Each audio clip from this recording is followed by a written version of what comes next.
Every few months for the last 4.5 years, someone driving the back roads here in Jefferson Davis Parish has come across a body. It's been 14 years since the first homicide. There's been no justice. Murder in the Bayou is a 5-part documentary series that looks at the unsolved homicides of 8 women in a small town in southern Louisiana called Jennings. And we looked at some of the systemic issues that left the cases unsolved.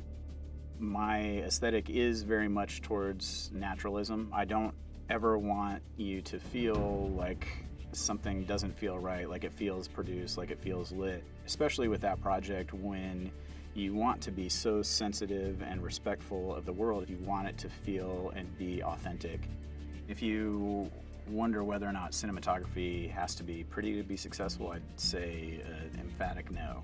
Even though it doesn't have to be beautiful, I think you can bring a really strong point of view and a strong aesthetic to something. I don't think what we did in Murder in the Bayou is pretty, but at the same time, I think it is very naturalistic. I think it's compelling. And to me, being compelling is more important than being pretty.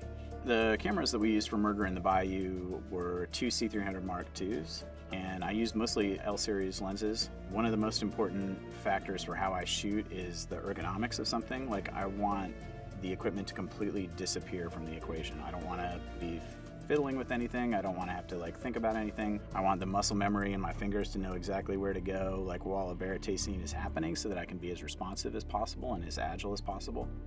There are a lot of scenes in Murder in the Bayou where I'm quite close with somebody as they're going through something fairly emotional. With the C300 Mark II and that general size profile, it does lend itself a lot to more intimate scenes because there's not this massive camera body in between you and the person that you're filming. It's basically just 2 people and then a small little box. And it doesn't feel intimidating to folks. Surprisingly, sometimes it doesn't feel like you're invading their space, but you can still be right there with them and experiencing the entirety of what they're feeling in that moment. Oh my God, there's another body? What's really going on in this town? You didn't trust anyone. I always want to be working on the C300 Mark II if I can. We are pretty adamant about having those on the projects that we work on because we want to do our best work, and it just gets out of the way and lets you respond to things and lets you capture imagery in the way that you're actually seeing it. To me, it's the perfect camera for almost any doc scenario.